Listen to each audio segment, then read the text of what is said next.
Campione, campione, ole, ole, ole.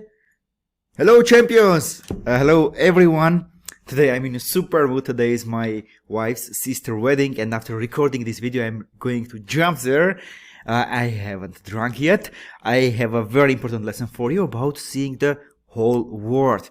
Often I see that chess players just concentrate on one part of the board and forget that sometimes you can bring your pieces from the other side of the board. And today our lesson will be about that. So we will start with the example of a very nice puzzle created by Platov, a very famous composer. And before we go ahead, I offer you to pause the video and think how wide can continue here.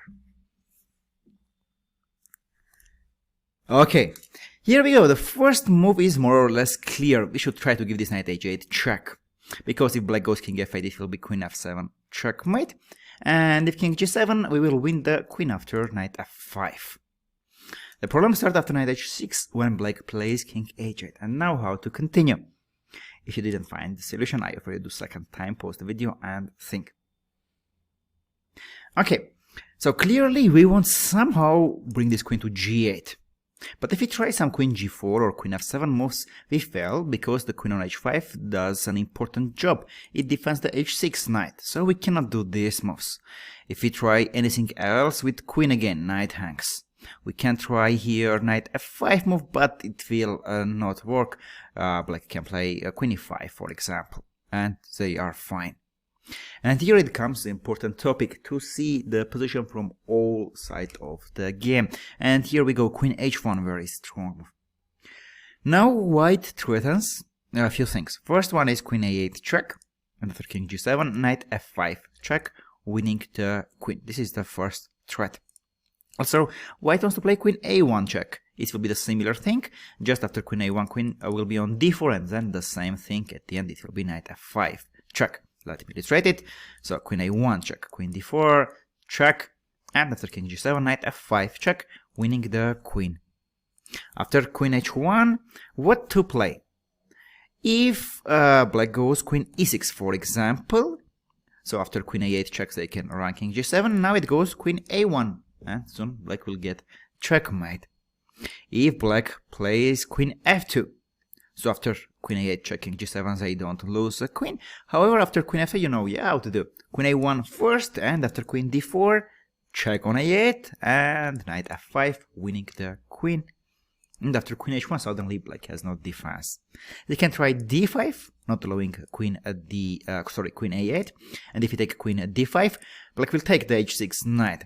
And after d5, queen a1 check. We play here, and it's over. Because if d4, queen a8 check, and after king g7, knight f5 check, winning the queen. After queen a1, if queen d4, then queen a8 check, and after king g7, knight f5, winning the queen.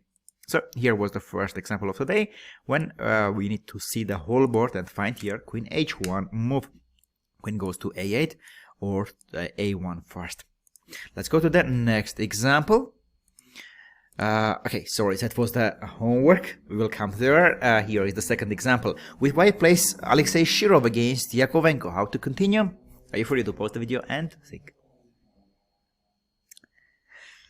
Okay, here we have opposite color bishops, and white has 3 pawns against 2 in the king side, and definitely they can push it and start attack.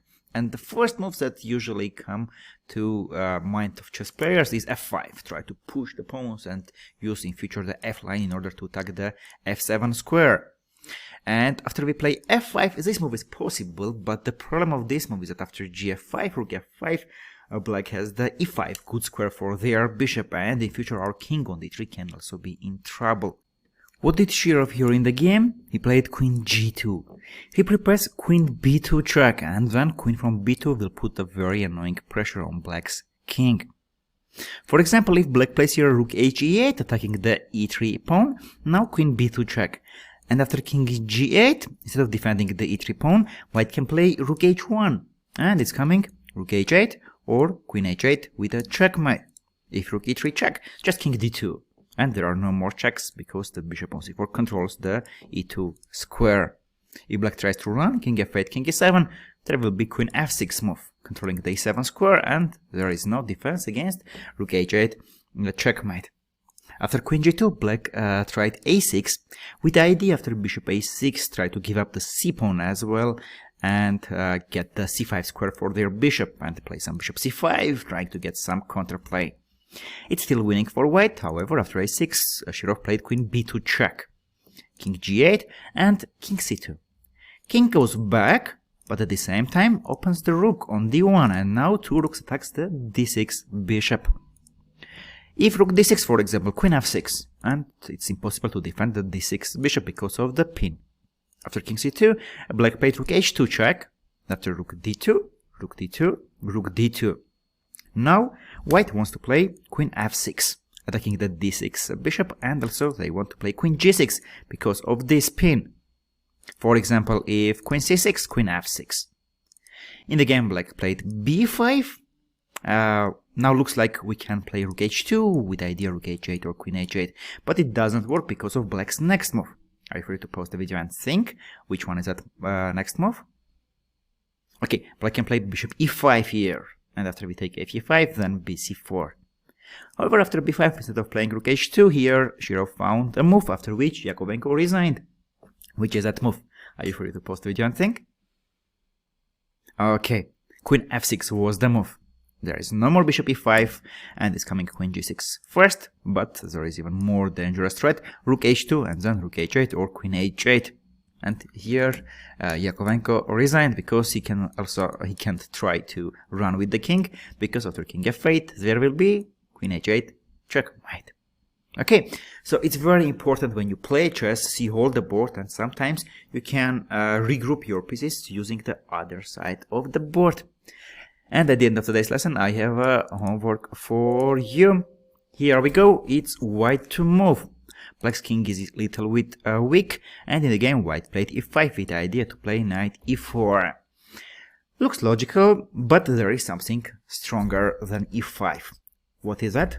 I offer you to pause the video and not pause the video, joking. I offer you to think about it and post your answers in the comments section. I'm looking forward to seeing you during the next daily lessons, and I run to my wife's sister wedding. Take care, guys, and wish me good time.